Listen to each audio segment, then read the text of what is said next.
మరి అపోస్తుల కార్యాల్లో ఎందుకు విశ్వసించిన వెంటనే యూదుల మీదకి గానీ, సమరయుల మీదకి గానీ దేవుని ఆత్మ దిగి రాలేదు? వారికి ఎందుకు దేవుని ఆత్మ ఇవ్వబడలేదు? అయితే అపోస్తుల కార్యాల్లో జరిగింది పూర్తిగా చరిత్ర. పాత నిబంధన ముగిసి కొత్త నిబంధన స్థాపించబడుతున్న సమయం అది. అప్పట్లో సువార్త వేరు జనసమూహాలకి ఏ విధంగా విస్తరించిందో, అందరూ ఏకశరీరంగా ఎలా కూర్చబడ్డారో అనే విషయాలు అపోస్తుల కార్యాల్లో వివిధ సమూహాలు మనకు తెలియజేస్తాయి. అసలు అపోస్తుల కార్యాల్లో ఉన్న సమూహాలు ఏంటి? ఎందుకు దేవుని ఆత్మ ఇవ్వడం ఆలస్యమైంది అని అంటే, అపోస్తుల కార్యాల్లో మనకి 4 రకాలైన సమూహాలు కనబడతాయి. అందులో మొదటి సమూహం యూదులు. యాక్చువల్లీ యూదులు నిబంధన ప్రజలు.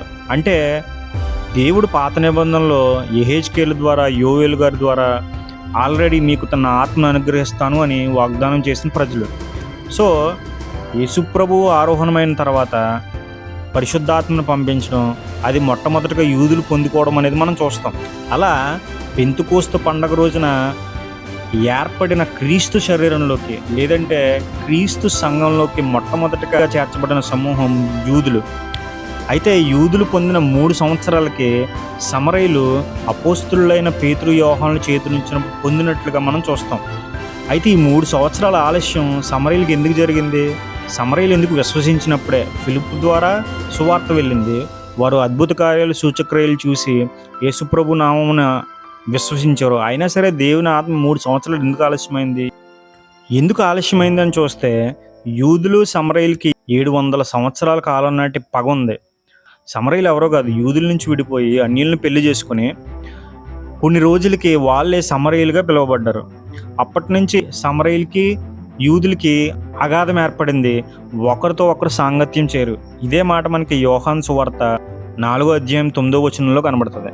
అయితే ఒకవేళ విశ్వసించినప్పుడే యూదులకు దేవుని ఆత్మ అనుగ్రహించమన్నట్టు సమరయులకు కూడా దేవుని ఆత్మ అనుగ్రహించబడితే, క్రీస్తు యొక్క సంఘం 2 ముక్కలయ్యే అవకాశం ఉంది. సమరయుల సంఘం, యెరూషలేములో ఉన్న సంఘం. అయితే క్రీస్తు శరీరం ఒక్కటే, క్రీస్తు సంఘం కూడా ఒకటే. అయితే ఈ అగాధాన్ని తొలగించడానికి అపోస్తులైన పేతురు, యోహానులు వెళ్ళి చేతులుంచితేనే కానీ దేవుని ఆత్మ వారికి అనుగ్రహించబడలేదు. అంటే క్రీస్తు శరీరంలోకి, క్రీస్తు సంఘంలోకి చేర్చబడిన 2వ సమూహం సమరయులు. ఇలా దేవుని ఆత్మ అనుగ్రహించబడడం వల్ల యూదులు కూడా మనకు అనుగ్రహించినట్టే రక్షణ దేవుని ఆత్మ ఈ సమరయులు కూడా అనుగ్రహించబడిందని వారి మధ్యలో సఖ్యత ఏర్పరచబడడానికి ఒక సాక్ష్యంగా దేవుడు తన ఆత్మని సమరయులకి ఆలస్యంగా ఇచ్చాడు.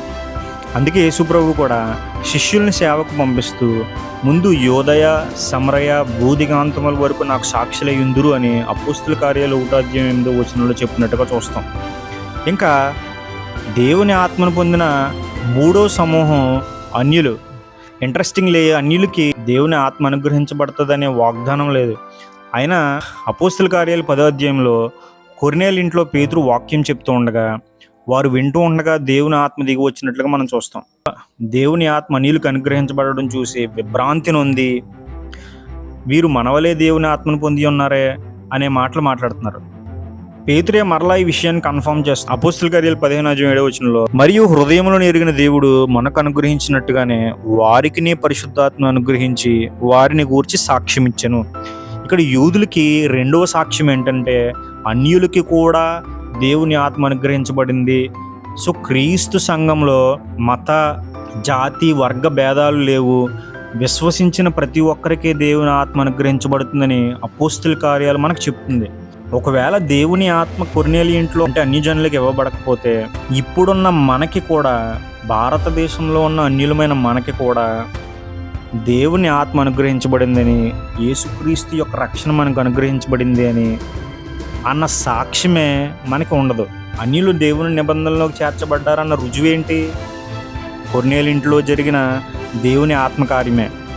అంటే కొర్నేలి ఇల్లు అన్ని జనులకి ఒక గేట్ లాగా, ఒక డోర్ లాగా మనం చూడొచ్చు.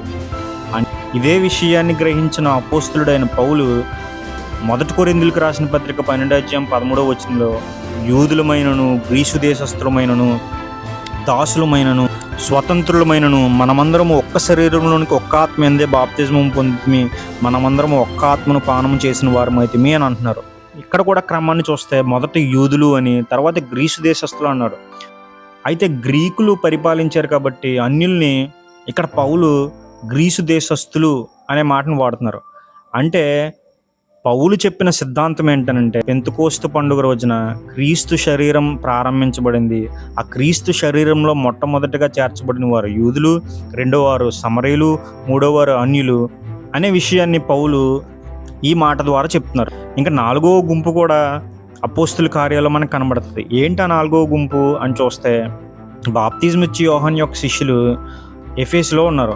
వారి దగ్గరికి స్వయంగా అపోస్తులుడైన పౌలు వెళ్ళి, విశ్వసించినప్పుడు మీరు పరిశుద్ధాత్మను పొందితరా అని అడిగితే, వాళ్ళేమో అసలు పరిశుద్ధాత్మ ఉన్నాడన్న విషయమే మాకు తెలియదు అని చెప్తున్నారు. అంటే దాని అర్థం, బాప్తిజం ఇచ్చి యోహాను యొక్క శిష్యులు యేసుప్రభు తెలియదు, యేసుప్రభు రక్షకుడని తెలియదు, ఆయన పాపాలను క్షమిస్తాడని తెలియదు.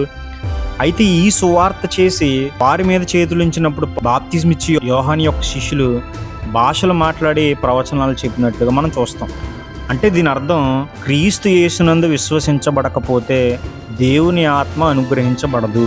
సో ఫైనల్లీ ఎవరైతే యేసుప్రభు దేవుడని ఒప్పుకొని, ఆయన మన కొరకు మరణించి తిరిగి లేచి మన పాపాలన్నింటినీ క్షమించారని ఒప్పుకొని, పాపాలను విడిచిపెట్టి ఆయన దేవుడిగా స్వీకరిస్తే, అంగీకరిస్తే, ఆ క్షణమే పరిశుద్ధాత్మ వారికి అనుగ్రహించబడుతుంది. సో ఒకవేళ మీరు అటువంటి నమ్మకం, విశ్వాసం యేసుప్రభు మీద ఉంటే, మీరు ఆల్రెడీ దేవుని ఆత్మను పొంది ఉన్నారని రూఢిగా నమ్మండి. ఒక ఇంట్రెస్టింగ్ ఫ్యాక్ట్ ఏంటనంటే, ముందు వీడియోలో నేను దేవుని ఆత్మ శాశ్వతంగా హృదయాల్లో నివసించడానికి ప్రజలకు ఇవ్వబడింది అనే మాట వాడాను. అపోస్తులుడైన పౌలేమో క్రీస్తు శరీరంలోకి ప్రతి ఒక్కరూ చేర్చబడతారు అని చెప్తున్నాడు. ఇక్కడ 2 విషయాలు జరుగుతున్నాయి. ఒకటి, దేవుని ఆత్మ మన హృదయాల్లోకి చేర్చబడుతుంది, మనము క్రీస్తు శరీరంలోకి చేర్చబడుతున్నాం. ఈ మాట తెలిసిన యేసుప్రభు యోహాను సువార్తలోనే ఈ మాట చెప్పారు. యోహాను సువార్త 14:20 నేను నా తండ్రి యందును మీరు నా యందును నేను మీ యందును ఉన్నామని ఆ దినమున మీరు ఎరుగుదురు. మీరు బాగా అబ్జర్వ్ చేస్తే ఇవే విషయాలు అపోస్తుల కార్యాల్లో మనకు కనబడతాయి.